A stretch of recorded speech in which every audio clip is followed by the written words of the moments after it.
심리학자와 심리학자가 만났다. 안녕하세요, 리무시퍼입니다. ENFP. 아, 이거 우리 그거잖아요. 우리 그래서 이거 어, 준비하면서 공감이 좀 많이 됐어. 특히나 이제 캐릭터에 대해서 이야기를 할 때 좋은 평가가 많거든. 딱 거지 우리가 또 사실. 그렇지. 우리 확신 편향이 있잖아. 확신 편향이 뭔지 궁금하시면 네 보시면 됩니다. ENFP 자유로운 사고의 소유자야. 그래서 타인이랑 사회적으로 그리고 정서적으로 깊은 유대감을 유지하는 거에 삶의 만족감을 많이 느껴. 행복감도 많이 느껴. 그래서 독립적인 성격이면서도 활발해. 혼자 이렇게 갇혀있기보다는 개인의 독립적으로 같이 일하는 걸 좋아해. 콜라보레이션을 맞아. 좋아해. 인정이 많은 타입이야. 그래서 마음이 조금 약해. 정이 약해요. 맞아. 그리고 인구의 7% 정도로 약간 흔하지는 않은 케이스인데 그렇다고 없지도 않네. 웃긴 게 뭐냐면 모임마다 한 명씩은 꼬리대. 우리가 스트레스 받는 유형은 뭐냐면 규칙이 빡빡하게 적용되는 환경. 어난. 근데 나는 이거 규칙이 빡빡하게 적용이 되는데 이게 예외가 없이 모두에게 다 적용이 되면은 난 차라리 나. 아 진짜? 그러니까 막 예외가 있고 막 이런 환경들을 안 좋아하는데 아닌가? 학교 다닐 때는 조금 많이 어기긴 했는데. 자기가 그렇다고 생각하는 거 아니야? 아 그런가? 나는 인정해. 나는 잘 안 맞아. 왜 해야 되는지 이해가 안 되는 규칙은 지키긴 지켜. 근데 스트레스 많이 받아. 규칙을 어기는 타입은 아니야. 맞아. 근데 불만은 있어. 반복적이고 매우 구체적인 업무. 그러니까 주도성을 약간 있는 거지. 그래서 여기는 요거로 하고 이거는 여기에 놓고 이렇게.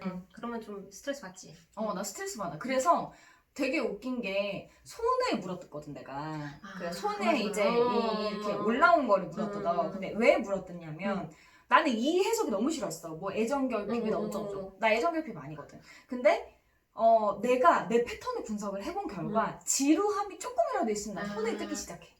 그래서 수업 시간에도 내가 아는 부분 나오잖아. 손 뜯어.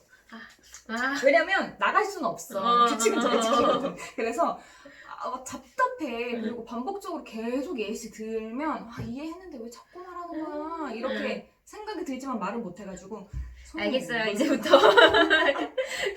내가 손에 물어뜯는다. 그러면 말이 멈추도록 해.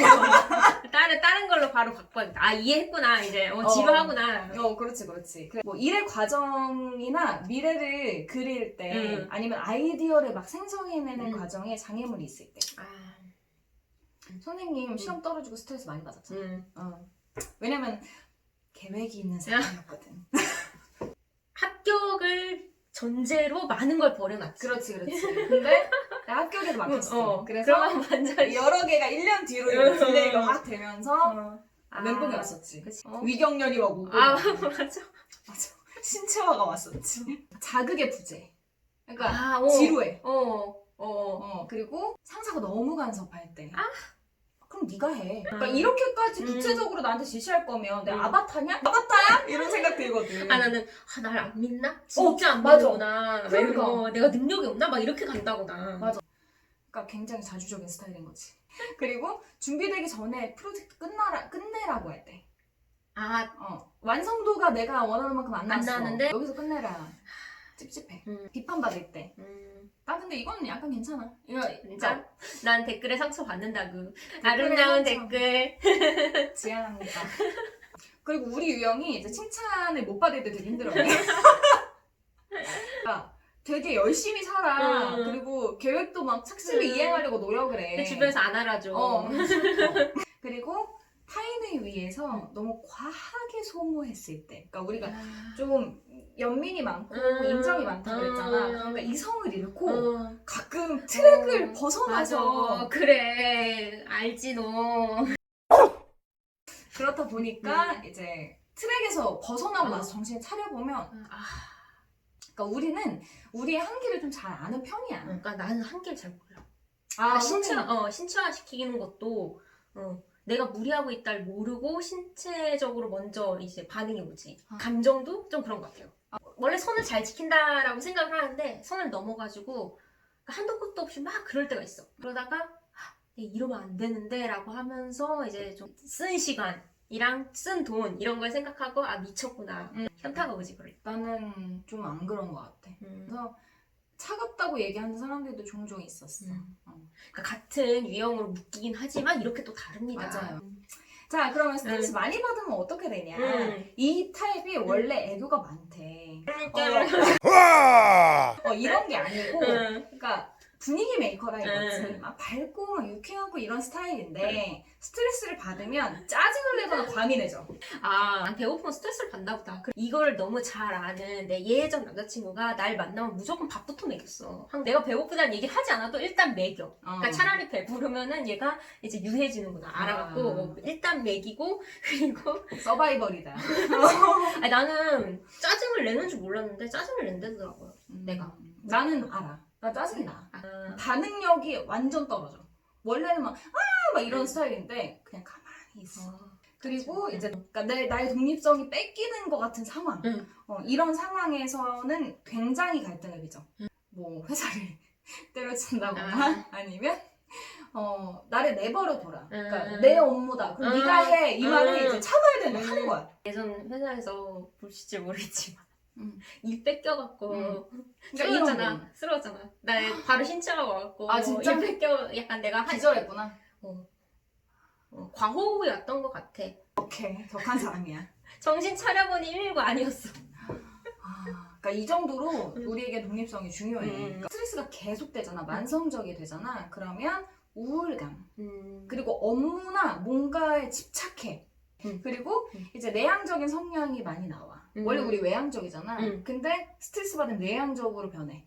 그리고 선생님이 얘기한 거 신체화. 그러니까 신체화도 그런 거거든요. 스트레스를 받으면 두통이 오거나 뭐 어깨가 아프거나 선생님처럼 극단적인 경우에는 이제 과호흡이 와가지고 쓰러지거나 이런 거를 신체화라 그래요. 스트레스가 신체적으로 나타난다. 근데 이 케이스는 신체화가 좀 있어요.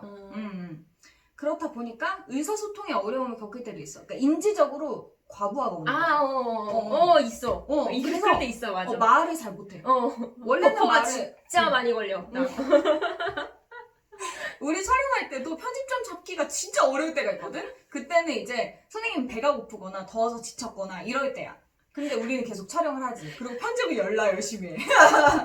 지금도 약간 지금 버퍼가 걸리고 있어, 더워져. 그리고 자기 감정에 무디고 차갑게 반응해. 그러니까 자기 감정을 좀 억압하는 거야. 그러니까 그래서 신체화가 와. 내가 이 얘기 많이 들었어. 그러니까 주변 사람들이 좀 화를 내. 차라리 울어. 그래가지고 내가 아동학대 얘기 나왔을 때 선생님이 너무 아무렇지 않게 얘기해가지고 내가 더 슬펐던 경험이 있지. 그러니까 내적으로 너무 억압을 하면 몸은 견디지를 못해. 그리고 자기가 이 상황에서 나갈 수 없다고 계속 극단적으로 생각해. 맞아? 말을 안 하는 게 굉장히 아유, 그치. 그런 이제 그러니까 비관적인 생각이 좀 잘 들기도 하죠. 네. 그래서 그랬잖아. 아까 말을 잘 못하고 생각을 정리를 잘 못한다고. 그러니까 우선순위도 잘 못 정해. 그러니까 멘붕 상태가 오는 거야. 어떻게 보면 자기가 지금 집중해야 하는 일에 집중을 해서 해결을 해야 되거든? 근데 그 외에 다른 일에 집중해. 예를 들면 집안일을 막 엄청 집착하면서 한다든지. 시험 기간에. 지난번에 얘기했는데 시험 기간 되면 난 설거지가 그렇게 재밌다? 저도 진짜 싫어하거든요. 아니면 정리정돈하는 거. 아니면 자기의 기록물을 정리해가지고 기록하는 것에 집착해. ENFP들아 괜찮아. 해소법. 빨리 알아보자. 알아줘. 자기 기분을 정의하는 시간을 가져야 돼. 그러니까 내가 왜 이런 기분을 그렇지. 느끼고 이 감정은 슬픔인지 분노인지 두려움인지 죄책감인지. 그리고 친구들은 이 사람이 얼마나 능력이 있고 그리고 얼마나 강점이 많은 사람인지 계속 알려줘. 칭찬해줘. 칭찬해줘. 아니면 잠시 과제나 환경으로부터 도망갈 수 있는 시간을 가져. 하루 이틀이라도. 제발 CEO분들한테 얘기해주고 싶은데 휴가 쓰고 싶을 때 쓰게 해주세요.